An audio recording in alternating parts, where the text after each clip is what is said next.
أعوذ بالله من الشيطان الرجيم. بسم الله الرحمن الرحيم.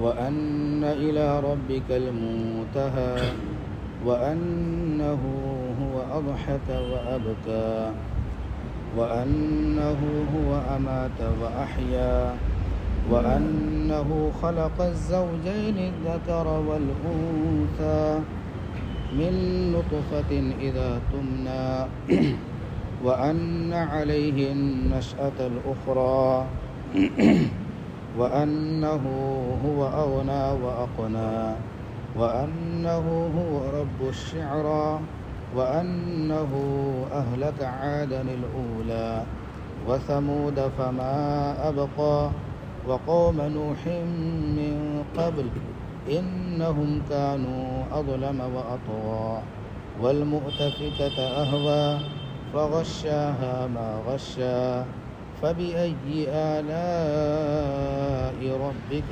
تتمارى. صدق اللہ العظیم. اللہ رب العزت کا بے انتہا فضل و کرم، بڑا احسان ہوا کہ اللہ رب العزت نے ہم سب کو ایک اہم فریضہ عشاء کی نماز جماعت کے ساتھ ادا کرنے کی توفیق عطا فرمائی، اور اسی طریقے سے اللہ رب العزت نے ہم سب کو تھوڑی دیر بیٹھ کر قرآن مجید کی مختصر تفسیر سننے کا موقع نصیب فرمایا. جن آیتوں کی تلاوت کی گئی ہے یہ سورۃ النجم کی آیتیں ہیں، اور سورۃ النجم کا تیسرا رکوع اور اس کا سلسلہ چل رہا ہے. گزشتہ مضمون بیان کیا گیا تھا ولید بن مغیرہ کے تعلق سے کہ جو ہے وہ ایمان قبول کرنے کے قریب آیا، ان کے دوستوں نے ان کو بہکا دیا اور یہ باور کرایا کہ تم کچھ مال دے دو تو آخرت میں جو عذاب تم کو ہوگا وہ تمہارا عذاب میں اپنے سر پر لے لوں گا.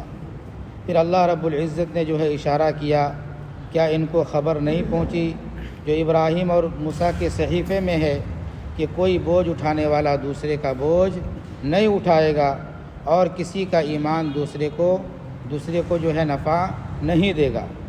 اور یہ کہ انسان جو بھی کوشش کر رہا ہے وہ آخرت کے اندر اس چیز کو دیکھ لے گا. اخلاص کے ساتھ کیے ہوئے اعمال کا جزا اللہ کے یہاں دیکھ لے گا، اور جو ہے جان بوجھ کر کیے ہوئے نافرمانی کی سزا بھی اللہ کے یہاں دیکھ لے گا. پورا وہاں پر ان کو بدلہ ملے گا. آگے اللہ رب العزت ارشاد فرماتے ہیں وَأَنَّ إِلَىٰ رَبِّكَ الْمُنْتَهَىٰ، اور یہ کہ تم سب اپنے رب کی طرف پہنچو گے، اور یہ کہ تم سب کو اپنے پروردگار کے جانب پہنچنا ہے. دنیا کی زندگی ہے، ہمیشہ یہاں پر رہنا نہیں ہے، اللہ کی بارگاہ میں حاضری ہونی ہے، اللہ کے پاس پہنچنا ہے. وَأَنَّهُ هُوَ أَضْحَكَ وَأَبْكَى، اور اللہ وہی ہے جو ہنساتا ہے اور رلاتا ہے. زندگی کے اندر کبھی خوشی آتی ہے، زندگی کے اندر کبھی غمی آتی ہے، تو خوشی کا آنا بھی اللہ کی جانب سے ہے، غم کا آنا بھی اللہ کی جانب سے ہے. تو جو مشرکین مکہ کا جو یہ عقیدہ تھا کہ فلاں بت کی طرف سے مال آتا ہے، فلاں بت کی طرف سے پریشانیاں دور ہوتی ہیں، فلاں بت کی طرف سے جو ہے یہ جو ہے ہر طرح کے جو ہے مسائل حل ہوتے ہیں، جو عقائد تھے ان کو جو ہے ان کی بطلان بھی ہے اس کے اندر کہ جو ہے ہنسانا، رلانا، خوشحالی اور بدحالی یہ تمہارے بتوں کی طرف سے نہیں ہے، بلکہ یہ سب کے سب اللہ ہی کی جانب سے ہے. وہی ہنساتا ہے، وہی رلاتا ہے. کبھی حالات ایسے ہو جاتے ہیں کہ انسان مزے کی زندگی گزارتا ہے، کبھی حالات انسان پر ایسے آ جاتے ہیں کہ وہ رونے پر مجبور ہو جاتا ہے. تو یہ حالات کا عدلنا بدلنا یہ کس کی جانب سے ہے؟ یہ اللہ کی جانب سے. پھر آگے بیان فرمایا گیا وَأَنَّهُ هُوَ أَمَاتَ وَأَحْيَا، اور یقیناً وہی ہے یعنی اللہ ہی ہے جو موت دیتا ہے اور زندگی دیتا ہے، جو جلاتا ہے اور مارتا ہے، جو زندگی دیتا ہے اور موت دیتا ہے. وہ کون ہے؟ وہ اللہ تعالیٰ کی ذات ہے. اللہ تعالیٰ نے جو ہے ابھی ہمیں زندگی دی ہے، ایک وقت ہم یہاں سے چلے جائیں گے، مر جائیں گے، اور ہماری جنازے کی نماز پڑھی جائے گی اور ہمیں قبر کے اندر اتارا جائے گا. جب مریں گے تو موت بھی کس کی جانب سے آئے گی؟ وہ اللہ ہی کی جانب سے آئے گی. تو زندگی اور موت کا مالک کون ہے؟ وہ اللہ کی ذات ہے۔ پھر آگے بیان فرمایا گیا وَأَنَّهُ خَلَقَ الزَّوْجَيْنِ الذَّكَرَ وَالْأُنثَى، اور وہی ہے یعنی اللہ ہی ہے جس نے جوڑے پیدا کیے، اللہ ہی ہے جس نے جوڑے پیدا کیے، مذکر اور مؤنث پیدا کیا، عورت اور مرد بنائے، اور اسی طریقے سے نر اور مادہ بنایا۔ کس نے بنایا؟ اللہ ہی نے بنایا۔ مؤنث مرد عورت کے لیے جوڑا ہے، اور جو ہے عورت مرد کے لیے جوڑا ہے۔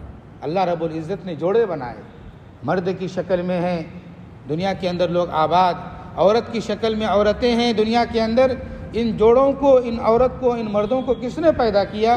یہ اللہ کی ذات نے پیدا کیا۔ کس چیز سے پیدا کیا؟ من نطفۃ اذا تمنا، نطفے سے پیدا کیا، منی کے ناپاک قطرے سے پیدا کیا۔ اذا تمنا، جب وہ ٹپکایا جاتا ہے، منی کا قطرہ جب مادر رحم کے اندر، رحم مادر کے اندر ٹپکایا جاتا ہے، اس سے اللہ رب العزت انسان کو وجود بخشتے ہیں۔ منی کے ناپاک قطرے سے انسان کو جو ہے اللہ رب العزت نے پیدا کیا۔ یہ تو ابتدائی حالات کو بیان کیا کہ تم کو جو پیدا کیا گیا ہے منی کے ناپاک قطرے سے پیدا کیا گیا ہے، اور انتہائی حالت کو بھی بیان کر رہے ہیں کہ وَأَنَّ عَلَيْهِ النَّشْأَةَ الْأُخْرَى۔ ایک تو تم پیدا ہوئے زندگی گزارو گے، اسی کے ذمے ہے دوبارہ پیدا کرنا، اسی کے ذمے ہے قیامت کا واقع کرنا، اسی کے ذمے جب قیامت قائم ہوگی، دوبارہ سور پھونکا جائے گا تو سب کے سب کیا ہو جائیں گے؟ دوبارہ زندہ ہو جائیں گے۔ تو اسی کو کہا گیا کہ اسی نے تم کو جو ہے منی کے قطرے سے پیدا کیا، اور اسی کے ذمے ہے دوبارہ پیدا کرنا۔ دوبارہ پیدا کرنا یہ اللہ کے ذمے ہے، اور اللہ پیدا کرے گا۔ اگر اللہ دوبارہ پیدا نہ کرے تو جو ہے نیکوکاروں پر ظلم ہو جائے گا، اور مظلوموں پر ظلم ہو جائے گا، کہ نیکوکار جو ہے دنیا کی زندگی کے اندر جو ہے ہر طرح کی چیزوں سے بچتے ہوئے، کرتے ہوئے اللہ کی اطاعت میں زندگی گزاری۔ دنیا کے اوپر جو ہے، دنیا کے اندر جو ہے حالات آئے، مصیبتیں آئے، پریشانیاں آئیں، ظلم و زیادتیاں ان کے اوپر ہوئی، اس کو انہوں نے سہا ہے، تو اس کی جزا اس کو ملنی چاہیے۔ تو اس لیے جو ہے اللہ ہی کے اوپر جو ہے دوبارہ پیدا کرنا، کہ جو ہے دوبارہ اللہ رب العزت کیا کریں گے؟ سب کو پیدا کریں گے۔ بد کو جو ہے بری جزا ملے گی، اور اچھوں کو جو ہے اچھی جزا ملے گی۔ تو جو ہے دوبارہ پیدا کرنے والا کون ہے؟ وہ اللہ تعالیٰ کی ذات ہے۔ اول اسی نے پیدا کیا، اور آخر میں بھی پھر دوبارہ وہی کیا کرے گا؟ پیدا کرے گا۔ وَأَنَّ عَلَيْهِ النَّشْأَةَ الْأُخْرَى، اسی کے ذمے ہے دوبارہ پیدا کرنا۔ وَأَنَّهُ هُوَ أَغْنَى وَأَقْنَى، اور وہی ہے جس نے مال دیا، مالدار بنایا، مال دیا، اور جو ہے سرمایہ کو محفوظ رکھوایا۔ ایک ترجمہ تو اس کا یہ ہے کہ اس نے مال دیا ہے اور سرمایہ کو محفوظ رکھا۔ انسان کو دولت کس نے دی ہے؟ میرا کمال کچھ بھی نہیں ہے، یہ اللہ کا خزانہ تھا، اللہ نے ہمیں اس کے اندر سے دیا ہے۔ مال اللہ دیتا ہے، اور جو ہے اللہ تبارک و تعالیٰ کسی کو مال اتنا زیادہ دے دیتا ہے کہ مال کو خوب استعمال کرتا ہے، مال کی زکوٰۃ بھی نکالتا ہے، اس کے باوجود مال بچ جاتا ہے، اور جو ہے اس کو محفوظ بھی رکھتا ہے۔ اقنا کا ایک ترجمہ یہ کہ محفوظ سرمایہ کے طور پر بھی مال کو جو ہے انسان رکھتا ہے۔ جیسا کہ جو ہے محل وغیرہ کا ہونا، بلڈنگوں کا ہونا، یہ بھی ایک مال ہے، یہ بھی محفوظ رہتا ہے۔ باغیچے کا ہونا، باغات کا ہونا، یہ بھی کیا ہے؟ مال ہے، یہ بھی محفوظ رہتا ہے۔ تو اللہ مال دیتا ہے، اور وہ مال کو جو ہے انسان کیا کرتا ہے؟ محفوظ رکھتا ہے۔ تو جو ہے وہ سرمایہ محفوظ رکھنے کا جو ہے اللہ رب العزت کی جانب سے ہی ہے کہ جو ہے انسان کو مال دیا اور سرمایہ کو محفوظ کیا۔ اقنا کا ایک ترجمہ افقر بھی کیا گیا ہے کہ وہی ہے اللہ جس نے مال دیا ہے، اور وہی ہے اللہ جو مفلسی دیتا ہے۔ اقنا کا ایک ترجمہ افقر سے بھی کیا گیا کہ افقر یعنی فقر و محتاجگی، تو گویا کہ مالداری بھی اللہ کی جانب سے ہے، فقر و محتاجگی بھی اللہ کی جانب سے ہے۔ انسان یہ تصور نہ کرے میں مالدار جو ہے اللہ کی جانب سے بن گیا ہوں، فقر و محتاجگی مجھے جو آئی ہے اللہ کی جانب سے نہیں آئی، کسی اور جانب سے آئی، نہیں۔ فقر و محتاجگی جو بھی آتی ہے وہ بھی اللہ کی جانب سے آتی ہے، مالداری جو آتی ہے وہ بھی اللہ کی جانب سے آتی ہے۔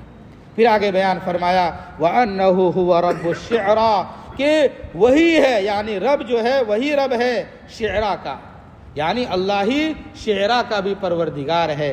شعرا ایک چمکدار ستارے کا نام ہے، آسمان پر بہت سارے ستارے ہیں، ان ستاروں میں سے ایک ستارے کا نام شعرا ہے۔ اہل عرب شعرا کی بھی عبادت کیا کرتے تھے، اور شعرا کے تعلق سے ان کا یہ عقیدہ تھا کہ یہ جو ہے حالات کی خبر رکھتے ہیں، احوال کو جانتے ہیں، احوال کا علم رکھتے ہیں۔ شعرا کی سب سے پہلی عبادت کس نے کی ہے؟ بتایا جاتا ہے کہ حضور پاک صلی اللہ علیہ وسلم کے نانیہال کے رشتہ دار میں سے ایک شخص تھا، بزرگ شخص تھا، اس کا نام تھا ابو کبشہ۔ اس کا نام کیا تھا؟ ابو کبشہ۔ اس ابو کبشہ نے جو ہے شعرا ستارے کی سب سے پہلے کیا کی ہے؟ عبادت کی ہے۔ اور مفسرین نے لکھا ہے قبیلہ بنو خزاعہ اور قبیلہ بنی حمیر، یہ دو قبیلے خاص طور پر جو ہے شعرا ستارے کی کیا کرتے تھے؟ پوجا کیا کرتے تھے، اس کی عبادت کیا کرتے تھے۔ شعرا ستارہ پیچھے رہتا ہے جوزہ ستارے کے، ایک ستارے کا نام ہے جوزہ، اس کے پیچھے جو ہے شعرا ستارہ رہتا ہے۔ تو اس کی جو ہے وہ عبادت کیا کرتے تھے جو ہے، تو اس کے بارے میں بیان فرمایا گیا کہ یہ شعرا جو مخلوق ہے، یہ شعرا جو ستارہ ہے، یہ مخلوق ہے، اس کو میں نے پیدا کیا ہے، اس شعرا کا بھی پروردگار میں ہوں۔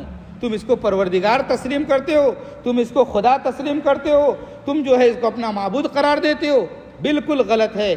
شعرا جس کو تم اپنا رب کہتے ہو، اس کا رب میں ہوں، اس لیے اس کی عبادت نہ کی جائے، میری عبادت کی جائے۔ تو اللہ کہتا ہے وَأَنَّهُ هُوَ رَبُّ الشِّعْرَى، کہ وہی ہے جو شعرا کا پروردگار ہے۔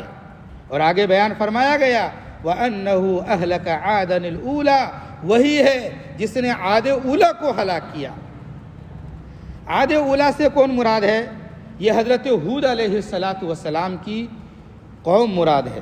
حضرت ہود علیہ السلام جو ہے قوم عاد کی جانب بھیجے گئے، نبی بنا کر بھیجے گئے۔ قوم عاد کو عاد اولا کہا جاتا ہے اور قوم سمود کو عاد ثانیہ کہا جاتا ہے۔ قوم عاد جو ہے اس کی جانب حضرت ہود علیہ السلام بھیجے گئے تھے، اور یہ بڑی طاقتور قوم تھی، اور اتنے طاقتور تھے اپنے آپ کو کہتے تھے من اشد منا قوہ، ہم سے زیادہ طاقتور کون ہے، بڑے طاقتور اپنے آپ کو جو ہے کہا کرتے تھے۔ اور اسی طریقے سے یہ لوگ بت پرستی کے اندر مبتلا تھے اور نبی کی نافرمانیوں کے اندر مبتلا تھے۔ تو اللہ رب العزت نے جو ہے قوم عاد کو ہلاک کیا، تباہ کیا، برباد کیا طوفانی ہواؤں کے ذریعے۔ قوم عاد کو اللہ نے ہلاک کیا، تباہ کیا، برباد کیا، کس کے ذریعے؟ طوفانی ہواؤں کے ذریعے ان کو ہلاک کیا، تباہ کیا۔ اور بچا لیا کن لوگوں کو؟ حضرت ہود کو بچا لیا۔ بچا لیا کن لوگوں کو؟ ان لوگوں کو جو حضرت ہود کے ساتھ ایمان کے اندر تھے، حضرت ہود کے ماننے والے تھے، ایک اللہ کی عبادت کرنے والے تھے۔ تو ایمان والوں، اللہ تبارک و تعالیٰ کا طریقہ ہے کہ جو ہے نافرمانوں کو ہلاک کر دیتے ہیں اور فرما برداروں کو اللہ تعالیٰ کیا کرتے ہیں؟ بچا لیتے ہیں۔ تو حضرت ہود علیہ السلام اور ان کے ماننے والے جو تھے ان کو اللہ نے بچا لیا اور ان کی قوم کو ہلاک کر دیا۔ پھر اس کے بعد حضرت ہود علیہ السلام سے نسل کا سلسلہ چلا اور ان ایمان والوں سے نسل کا سلسلہ چلا۔ تو پھر جو ہے اس سے جو نسل پیدا ہوئی اس نسل کو جو ہے قوم سمود کہا جاتا ہے۔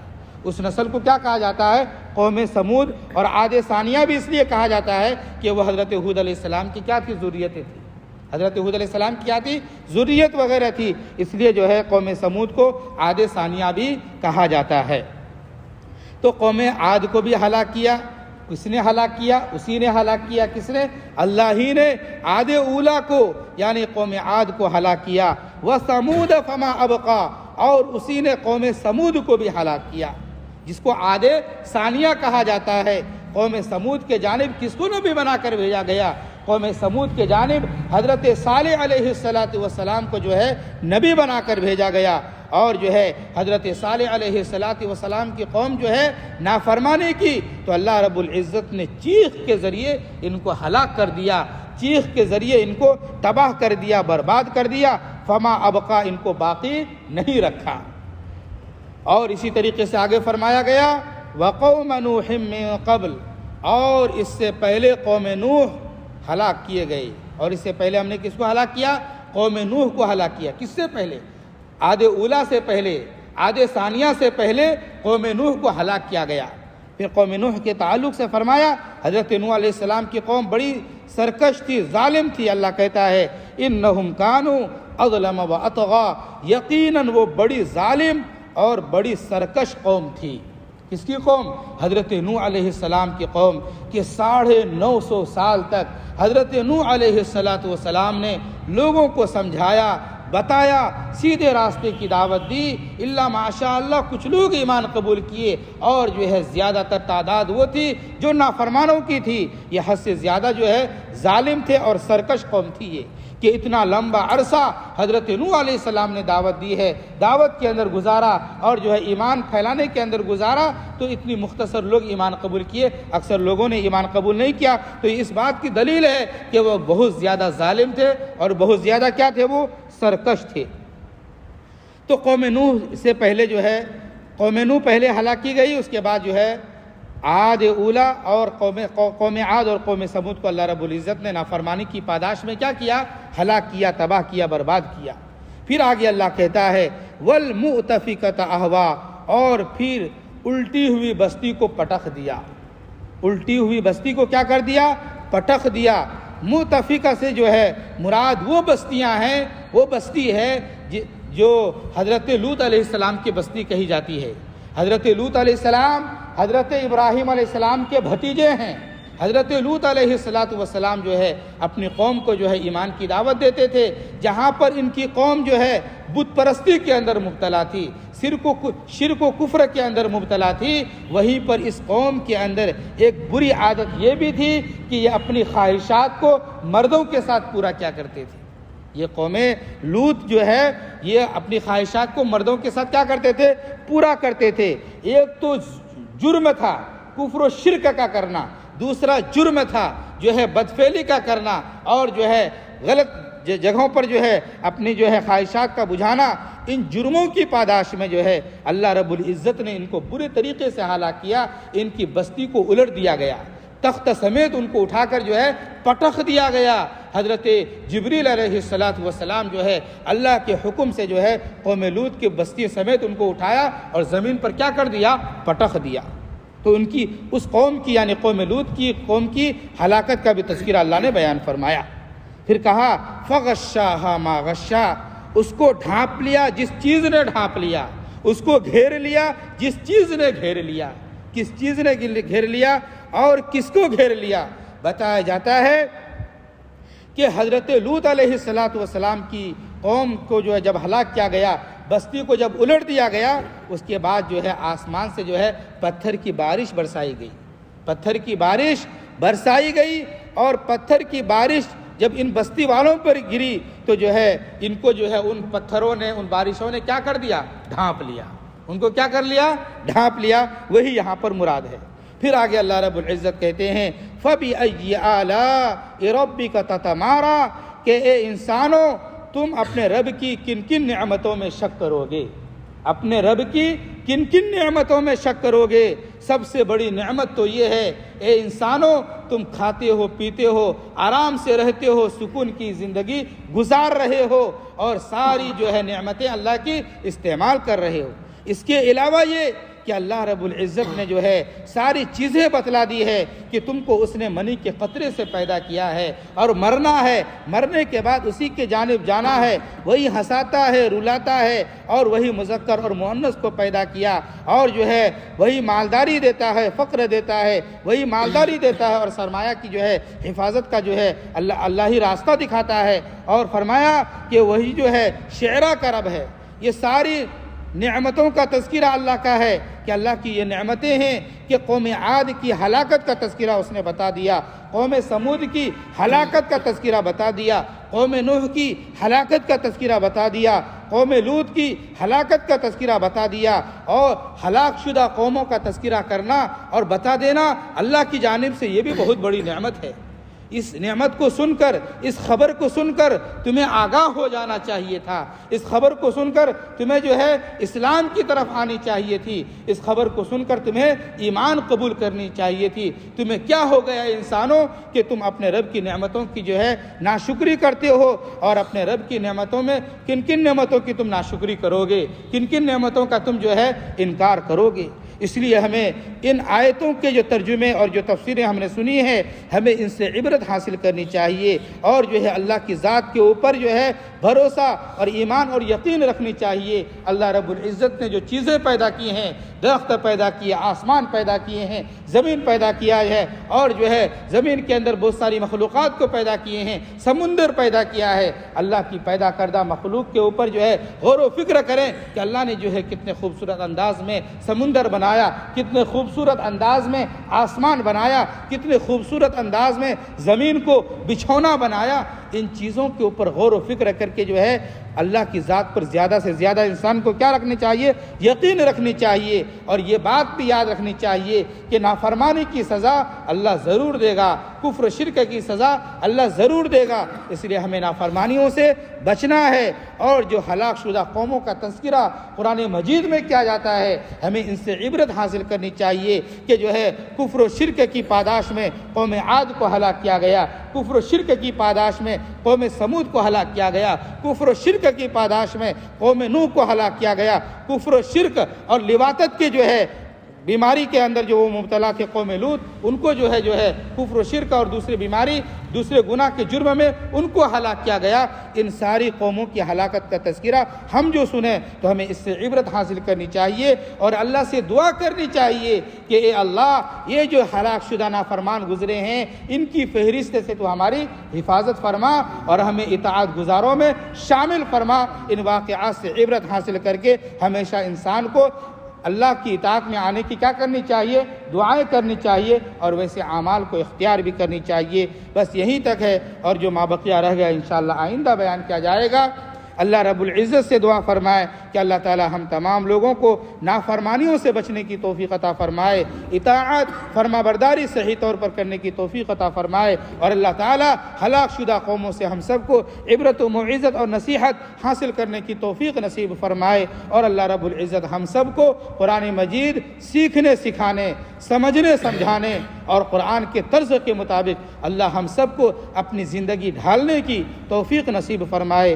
آمین۔ وآخر دعوانا ان الحمد للہ رب العالمین۔ سبحان اللہ وبحمدہ، سبحانک اللہم وبحمدک، ونشہد ان لا الہ الا انت، ونستغفرک ونتوب الیک۔ سبحان ربک رب العزۃ عما یصفون، وسلام علی المرسلین، والحمد للہ۔